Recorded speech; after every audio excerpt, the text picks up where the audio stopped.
Hello Ian, thanks very much for joining us. So in the run-up to Monte Carlo this year, a lot of the talk, a lot of the chatter in the market has been about advancements in artificial intelligence, which has been a huge topic, as I'm sure you're aware. Yeah. Is this a threat or an opportunity for the market, do you think? A bit of both, I think, is the honest answer. I think there's some massive opportunities if we use AI in the right spaces. It's important we get that right. So where AI is analysing trusted data sets and pulling together things that would have taken us a long time to do, and then presenting that to underwriters for them to make more informed decisions, I think that's an opportunity. And then some of the background tasks around scraping data out of unstructured documents and things like that, they're opportunities.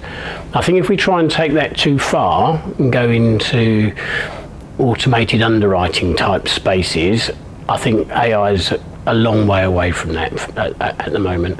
And I think we can probably do more damage than good trying to try that at the moment. I think we just need to learn, get used to it, learn what we don't know about AI yet, and then bring that all together over a longer period of time. Okay. And looking at the insurtech landscape, how do you think it looks from a client's perspective, and what challenges do you foresee for vendors? Client bit first, I think.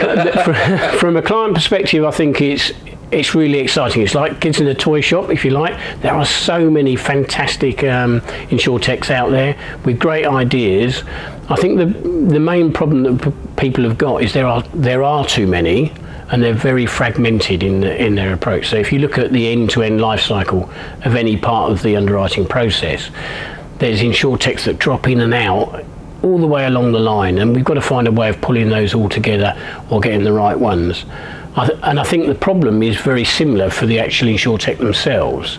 So they've got very specialist areas of knowledge and skill, but hooking that into an underwriting process effectively front to back is quite difficult.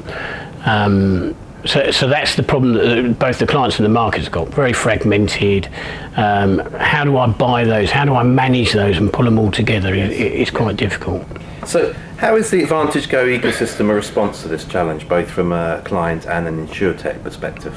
Yeah, thanks for asking that question.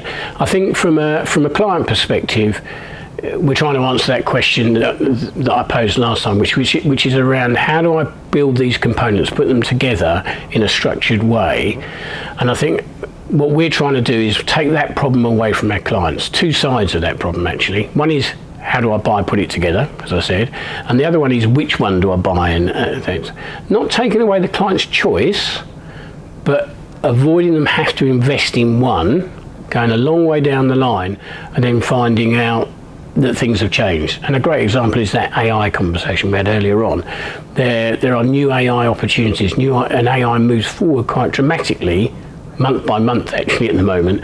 So if you've wedded into one, then you're pretty much down that line for a long time. So what we're doing through the ecosystem is working with best of breed components, best of breed suppliers or insurtechs, and to a certain extent switching those in and out as required, giving the client lots of choice, but we take the overhead of the contract, we take the overhead of the integration activity away. So it is easier to contract in and out, it is easier to integrate in and out from a client perspective.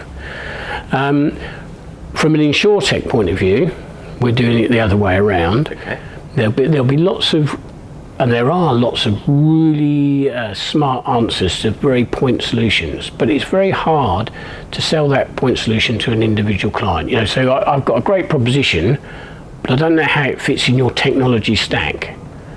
And there's also some of those insurtechs, there's a little risk taking them on because they're quite small, they're very innovative. So you need an umbrella company, if you like, to stand behind you, do the first level support, second level support, while you're concentrating on your product and bringing new innovation to the market. So we're pulling it in from both sides from our ecosystem perspective. So how does the pipeline look for future client or partner announcements? That's great, actually. So from an ecosystem point of view, we've got a new partner that's going to be announced in the next couple of days. That's a leading London market claims supplier, so that's good news for us. From a products point of view, I was talking about us focusing very much on our underwriting workbench. We've got a big top 10 Lloyd's syndicate signed up in the last few days. That announcement's due to come out, so can't give you that right now. And similarly on our Exact product, which is our aggregation tool, we've got a new startup, very disruptive startup joining us on that as well. So in all of our lines, we've got great progress coming.